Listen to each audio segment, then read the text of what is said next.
Hello बच्चों, मैंने कुलदीप शुक्ला। अब आगे देखिए, एक वीडियो आपके सामने है। एक और वीडियो लेकर आ गया मैं नीट 2016 का। अब देखिए बच्चों, ये जो क्वेश्चन है, इस टाइप का क्वेश्चन नीट में बहुत सारा आता है। अब बच्चे जनरली इस पे कहीं कहीं स्किप कर देते, नहीं करते। उनको ट्राई करना चाहिए, बहुत ईजी होता है। इसका कॉन्सेप्ट समझिए बेटा। यहाँ पे लिखा है Planck's constant h, speed of light in vacuum c and Newton's gravitational constant is capital G are three fundamental constants. Which of the following combination of these has the dimension of length?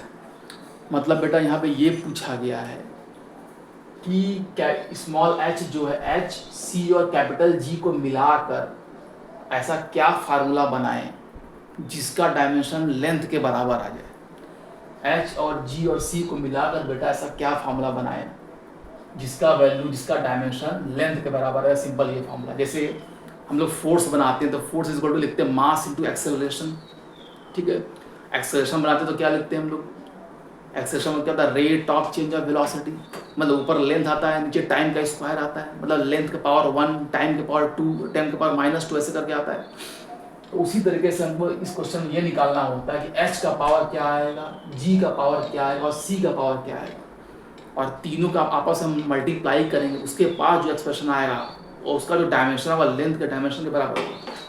अब जैसे देखिए, इस question simple कैसे solve किया था, हर बार इस question का वैसे ही अटेम्प्ट करेंगे।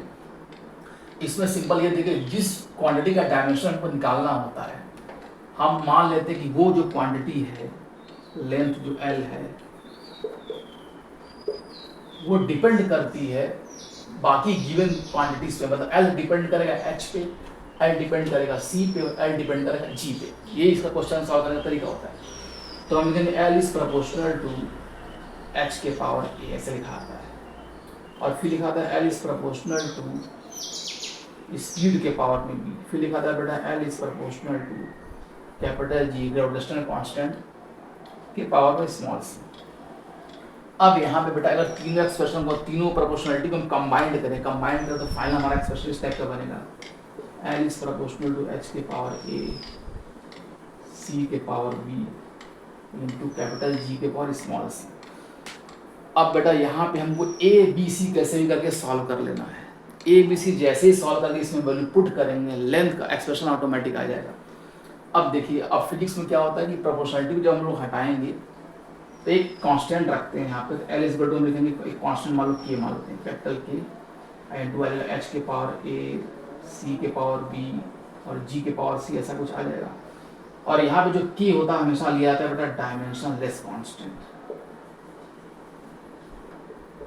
K को हम लेते हैं बेटा dimensionless constant. K is always taken as dimensionless constant. ठीक बेटा, आगे देखिए।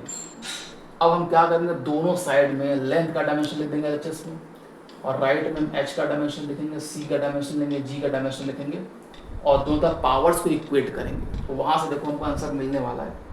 जैसे इसको अगर आगे हम बढ़ाएं तो आगे देखिए बेटा ध्यान से आप लोग कैसे इसको प्रोसीड करेंगे हम लोग फर्दर।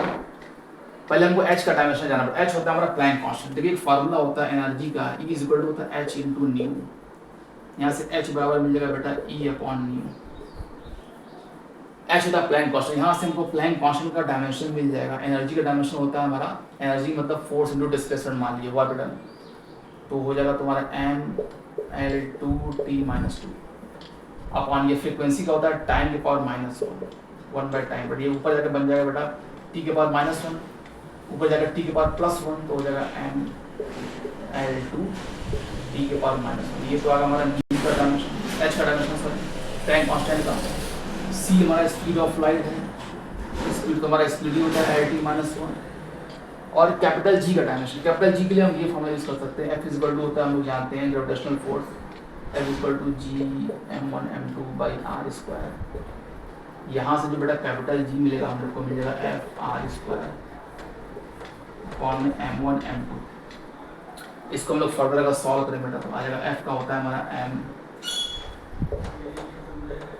mL/T-2, R का होता है बेटा L, तो L का स्क्वायर डिस्टेंस होता है अपॉन नीचे दो मास का मल्टीप्लाई, मतलब m इंटू m आ जाएगा, m इंटू m।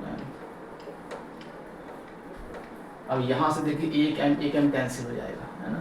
एक एम कैंसिल हो जाएगा, एक ही एम बचेगा नीचे जो कि ऊपर जाके बन जाएगा हमारा capital G is equal to dimension बनेगा एम के पावर -1, एल का देखिए पावर 1 है, यहाँ पे एल का पावर 2 है, कंबाइंड में बनेगा एल के पावर 3, टी के पावर -2 है तो टी के पावर बनेगा -2। तो कैपिटल जी का डायमेंशन आ गया एम के पावर -1, एल के पावर 3 है, टी के पावर -2। अब हम क्या करेंगे, जो एक्सप्रेशन हमारा एल इज इक्वल टू के एच के पावर ए, सी के पावर बी, जी के पावर सी, यहाँ पे एच, सी और जी का वैल्यू पुट करने जा रहे हैं। देखिए कैसे, आगे देखिए बेटा, इस क्वेश्चन को मैं इरेज कर देता हूँ।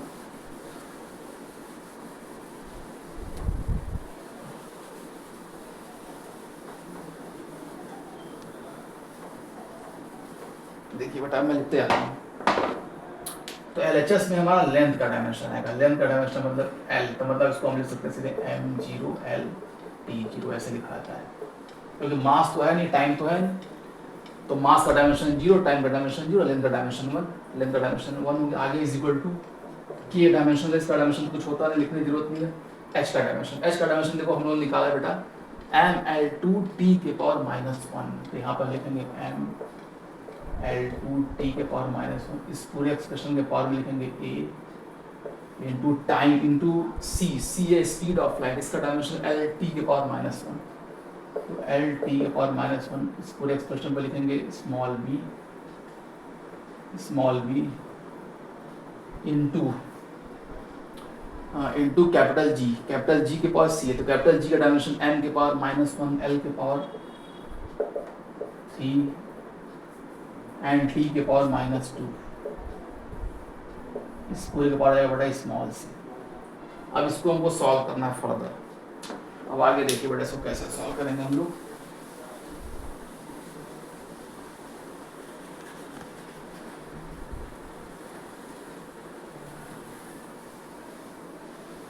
देखिए बच्चों ध्यान से देखिए आप, अब पावर को कंबाइन करने जा रहा हूं मैं राइट साइड में पावर को कंबाइन करने जा रहा हूँ। ध्यान से देखिए, तो यहाँ पे तो बेटा LHS में तो वही लिख लीजिए m0 L t के पावर 0, RHS में देखिए यहाँ आएगा m के पावर a और m इसमें नहीं, इसमें हमारा m के पावर -c मल्टीप्लाई होगा, तो जो पावर से पावर ऐड होगा तो आ जाएगा m के पावर में आ जाएगा a -c, फिर इंटू l का पावर देखते हैं। l का पावर देखिए यहाँ पे बेटा आ जाएगा 2 इंटू a, यहाँ l के पावर में b आ जाएगा और यहाँ l के पावर में 3c आ जाएगा, तीनों पावर सम हो जाएंगे तो बेस सेम है, तो l के पावर में आ जाएगा बेटा 2a प्लस b और प्लस 3c,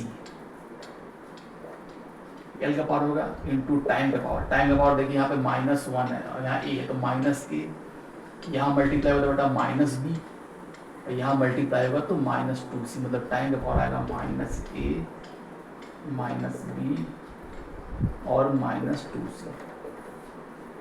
ये एक्सप्रेशन हमारा तैयार हो गया। तो अब हम क्या करेंगे, पावर्स को इक्वेट करने जा रहे हैं। पावर्स को सिंपली इक्वेट करते हैं। यहाँ पे मास का पावर 0 है, तो इधर भी मास का पावर 0 होना चाहिए भाई, mLt इधर भी है तो mLt इधर भी है। अब पावर हमारे तीनों, इस LHS में जो m और lt का पावर है, सेम पावर हमारा mLt का RHS में होना चाहिए, तभी ये दोनों जो टर्म है, दोनों टर्म हम इक्वेट कर सकते हैं बेटा। ध्यान से देखिए, तो m के पावर 0, यहाँ पे m के पावर a - c है, तो हमारा सीधे आ जाएगा, इक्वेट कंपेयर करें तो a - c is equal to 0।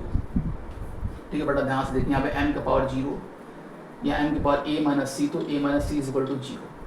दूसरा देखिए यहाँ l का पावर 1 है, यहाँ l के पावर है 2a plus b plus 3c, तो हम लिख सकते हैं 2a plus b plus 3c, इसका पावर इज इक्वल टू 1 लिख सकते हैं, क्योंकि लेंथ का पावर LHS में 1 है, RHS में 2a plus b plus 3c है। और लास्ट में देखिए टाइम का पावर यहाँ 0, यहाँ टाइम का पावर है -a -b और -2c, this is equal to 0, simply आ गया। अब जरा इसको मैं सॉल्व करने की कोशिश करता हूँ। तो एक काम करिए, यहाँ से a का जो वैल्यू आएगा वो a is equal to c मिल जाएगा हमको, यहाँ से a is equal to c मिल जाएगा, और a is equal to c हम पुट कर देंगे लास्ट वाले में। अगर लास्ट वाले में a is equal to c put करें तो हमको मिल जाएगा बेटा -c -b -2c is equal to 0। इसको ऐड करें तो -c -2c आ जाएगा बेटा -3c और minus b is equal to 0। यहाँ से देखिए बेटा क्या किया हमने, पहले यहाँ से a इज इक्वल टू सी मिल गया, c को हमने पुट कर दिया इस वाले इक्वेशन जो लास्ट वाले इक्वेशन है, minus a minus b minus 2c is equal to 0। तो a is equal to c put करेंगे तो यहाँ माइनस तो रहेगा ही, minus c minus b minus 2c is equal to 0, minus c minus 2c add होकर बन गया minus 3c minus b is equal to 0, या यहाँ से माइनस से मल्टीप्लाई कर देंगे तो मिल जाएगा b plus 3c is equal to 0। ठीक है, ये बी और सी में एक्सप्रेशन हमको मिल गया, तो इसको हम बोलते हैं इक्वेशन 1। और एक इक्वेशन बी और सी में और मिल जाए तो हम दोनों को सॉल्व कर सकते हैं। जो पहला इक्वेशन है 2a plus b plus 3c is equal to 1, यहाँ भी a इज इक्वल टू हम लोग पुट कर देते हैं सीधे c, तो यहाँ जब हम लोग पुट करेंगे बेटा तो आएगा 2c plus b plus 3c is equal to 1। यहाँ पे सॉल्व करेंगे तो आएगा b plus 5c is equal to 1। और एक मिला था हम लोग को b plus 3c is equal to 0। अब एक काम करिए, इस दोनों इक्वेशन को सब्ट्रैक्ट करेंगे तो ये माइनस माइनस माइनस b से b कट जाएगा, 5c में से 3c आ जाएगा 2c इज इक्वल टू 1, मतलब c इज इक्वल टू आ गया 1/2। अब बेटा देखिए c और a बराबर है, मतलब a भी आ जाएगा बेटा हमारा 1/2। अब हमको निकालना है b, तो b को निकालने के लिए हम ये इक्वेशन यूज कर सकते हैं, b plus 3c is equal to 0, तो b इज इक्वल टू सीधे आ जाएगा बेटा माइनस 3c, मतलब माइनस 3 इंटू सी का वैल्यू 1/2, मतलब ये आ जाएगा बेटा माइनस 3/2। अब जरा देखिए बेटा a का वैल्यू 1/2, b का वैल्यू माइनस 3/2 और c का वैल्यू 1/2। अगर हम पुट करें तो जो लेंथ का फॉर्मूला हमारा आएगा, लेंथ इक्वल टू क्या आता है k h के पावर a, तो h के पावर a, तो a का पावर वैल्यू कितना बेटा 1/2, हम वैल्यू पुट करने जा रहे हैं, इंटू फिर आएगा c speed of light, c का पावर b का पावर आया बेटा माइनस 3/2 इंटू कैपिटल जी का पावर में क्या था स्मॉल सी का वैल्यू भी 1/2 है, यहाँ पे 1/2 लिख देंगे हम लोग। अब यहाँ पे देखिए बेटा L इज इक्वल टू के, h की पावर 1/2 g की पावर 1/2, मतलब इसको मिल सकते हैं अंडर रूट h इंटू जी इंटू सी के पावर माइनस 3/2 लिखा जा सकता है बेटा। और c के पावर माइनस 3/2 को नेगेटिव यहाँ पे पावर है, इसको नीचे अगर हम ले जाएंगे तो फाइनली हमारा मिल जाएगा L is equal to k into under root h into g by c के पावर में 3/2। अब के तो कांस्टेंट, उससे तो मतलब नहीं है, सीधे डायमेंशन की अगर बात करें तो लेंथ का वही डायमेंशन होगा, सीधे लिखा है लेंथ का वही डायमेंशन होगा जो under root h g upon c के पावर में 3/2 का डायमेंशन होगा। यही हमारा आंसर है, under root h g by c के पावर 3/2। तो देखिए ऑप्शन ए इज करेक्ट। तो ये सॉल्यूशन कैसा लगा, इस टाइप के क्वेश्चन बहुत हर साल आते हैं नीट में, तो उसको आप लोग जरूर ट्राई करिए, सॉल्यूशन देखिए। इसमें होता क्या कि एक क्वांटिटी दूसरे क्वांटिटी पर डिपेंड करता है सिंपली, तो एक क्वांटिटी को आप मान लेंगे, दूसरा जो 2-3 वेरिएबल हैं तो उसके पावर मान लेंगे, एक के पावर मान लेंगे कोई वेरिएबल ए, दूसरे का वेरिएबल बी, तीसरा वेरिएबल सी, फिर तीनों को कंबाइंड करेंगे। कंबाइंड करने के बाद ऐसे लिखा आता है कि length is proportional to something की पावर ए, समथिंग की पावर बी, समथिंग की पावर सी। फिर प्रोपोर्शनलिटी हटाने के बाद एक कांस्टेंट के रखते हैं, के का डायमेंशन होता नहीं, फिर दोनों साइड डायमेंशन को हम लिख लेते हैं क्योंकि हमको लेंथ का पता है, मतलब कोई भी रहेगा LHS में RHS में सबका डायमेंशन को पता होता है। डायमेंशन लिखने के बाद सारे कांस्टेंट के लिए हम सॉल्व करते हैं, वैल्यू पुट करते हैं, सीधे आंसर आता है। ऐसे क्वेश्चन बहुत आसान होते हैं, हर साल नीट में पूछे गए, तो आप लोग बढ़िया से तैयारी करिए, एकदम खुश रहिए। ऑल द वेरी बेस्ट बेटा।